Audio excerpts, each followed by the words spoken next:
I've been a park ranger for 11 years. I've seen things out there that most people never will. Bears dragging elk carcasses through the tree line at dusk. Lightning striking the same ridge 4 times in one storm. A hiker so badly dehydrated he thought I was his dead father come to find him. I've seen the woods do strange things to people, but I've never talked about what happened in the summer of 2019. Not to my supervisor, not to the other rangers, not even to my wife. I'm talking about it now because last week, someone posted a photo online from Trail 9 in the north sector of the park. And in the background of that photo, so small most people probably scrolled right past it, was something standing at the edge of the tree line. I recognized it immediately, and I need people to understand what they are not seeing. My name is Daniel.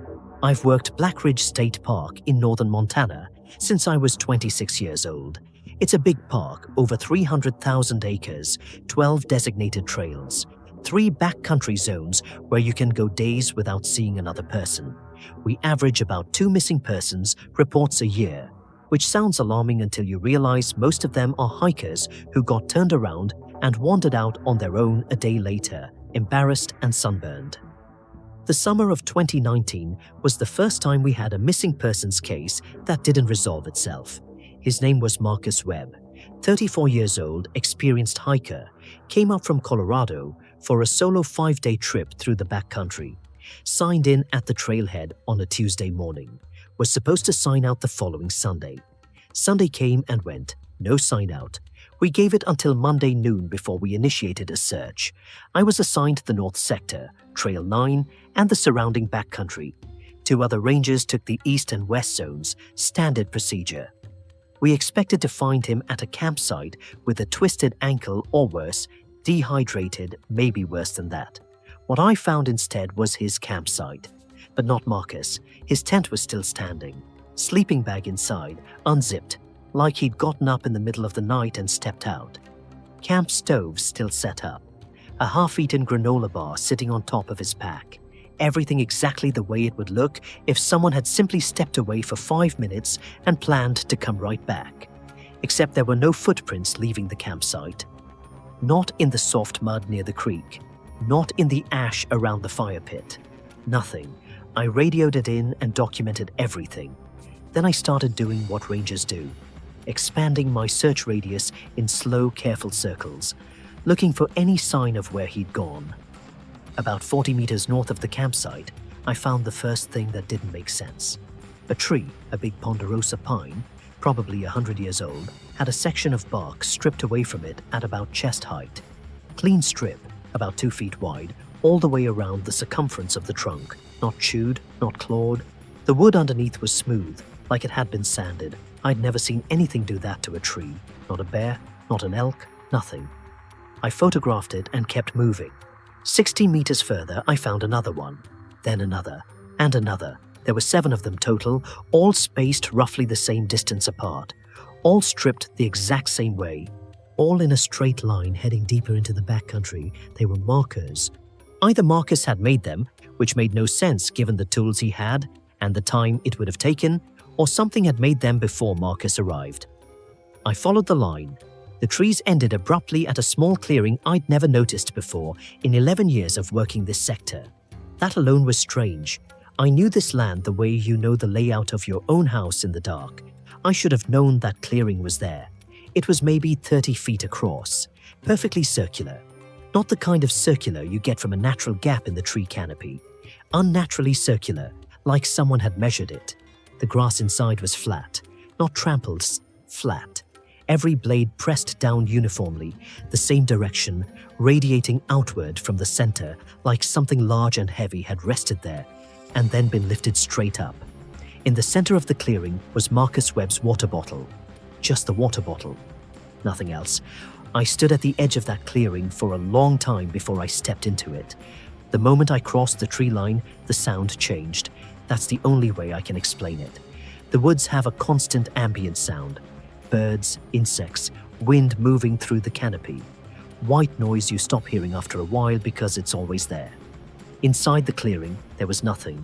Total silence. Not the silence of a room with no sound in it. A different kind of silence. A pressure almost. like the air itself was holding its breath.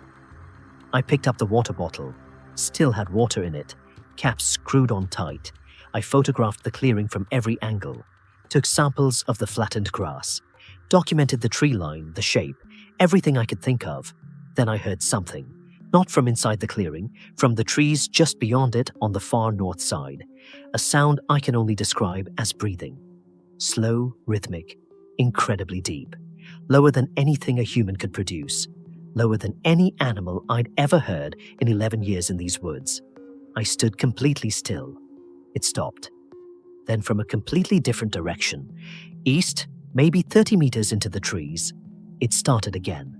Same rhythm, same depth. I unholstered my radio and called in my position.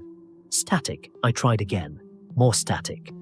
Which was strange because I had strong signal when I'd radioed from the campsite 20 minutes earlier. The breathing stopped again. Then directly behind me, from inside the clearing, I heard something else. A single footstep. I turned around. The clearing was empty. But the flattened grass in the center, the grass that had been pressed flat in every direction radiating outward, had changed. There was now a single upright section. One small circle of grass, maybe 18 inches across, standing perfectly straight in the center, while everything around it remained flat, like something had stepped there. While I was standing in the same clearing, I left. I won't pretend I walked. I moved as fast as I could back through the tree line and didn't stop moving until I had visual on the trail marker for Trail 9.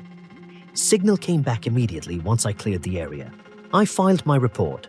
I documented everything I'd found: the campsite, the stripped trees, the clearing. I did not include the breathing. I did not include the grass. I told myself I'd imagined the latter and misidentified the former. Marcus Webb was never found. The official conclusion was that he had an undocumented medical episode, a cardiac event or similar, wandered disoriented off-trail, and succumbed to exposure somewhere in the backcountry. A body in those conditions, in that terrain, could take years to surface if it ever did. I signed off on that conclusion. I've thought about it every day since. The photo that was posted last week was taken by a woman named KAYLA, who was hiking Trail 9 with her husband and their teenage daughter. She posted it on a hiking forum with the caption, "Beautiful morning on the ridge, couldn't believe the visibility." The photo is a wide shot of the trail looking north, trees on both sides, clear blue sky. In the background, just at the edge of the frame where the trail curves and the tree line gets thick, something standing in the shadows. It's not an animal. The proportions are wrong. It's too tall and too thin, and it's standing completely upright, facing the trail. KAYLA replied to comments saying she hadn't noticed it until someone pointed it out. She said they'd had a great hike, nothing unusual happened, they got back to the trailhead fine. I reached out to the forum moderator to get her contact information. She hasn't responded yet. I've been back to look for that clearing twice since 2019. Both times I couldn't find it. The stripped trees are gone too. Every ponderosa I check in that sector looks exactly the way it should. There's no record that the clearing was ever there except my own photographs, which I keep on a hard drive in my desk at home. 3 days after I filed that report, I went back to Trail 9 alone. Off duty, no radio log.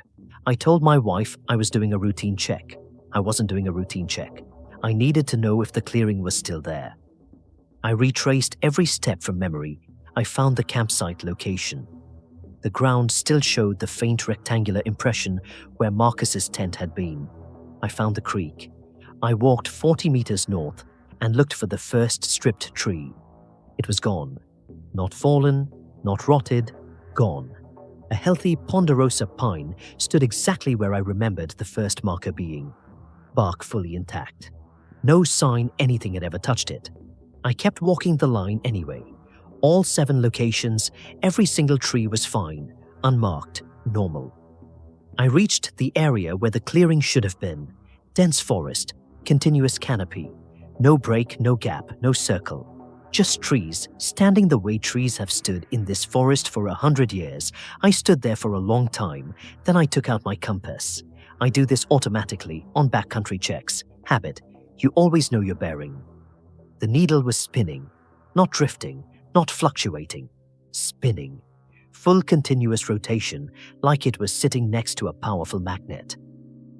I walked 20 feet back toward the trail. The needle settled immediately, pointed north exactly the way it should. I walked back toward where the clearing had been. It started spinning again. I did this 6 times, same result every time. Whatever was in that ground, or whatever had been there, was still doing something to the magnetic field in that exact location. I marked the GPS coordinates on my personal phone, not my work device. I still have them. I've never told anyone about the compass, not because I thought people wouldn't believe me, but because the moment I tell someone, it becomes real in a way I can still avoid if I keep it to myself. I don't know what happened to Marcus Webb. I don't know what made those trees look that way, or what that clearing was, or what was breathing in the dark at the edge of it while I stood there. But I know this. Whatever is in that photo is the same thing I felt watching me from the tree line that afternoon, and it knows Trail 9, which means I need KAYLA to call me back, because Trail 9 is one of the most popular trails in the park, and summer season just started.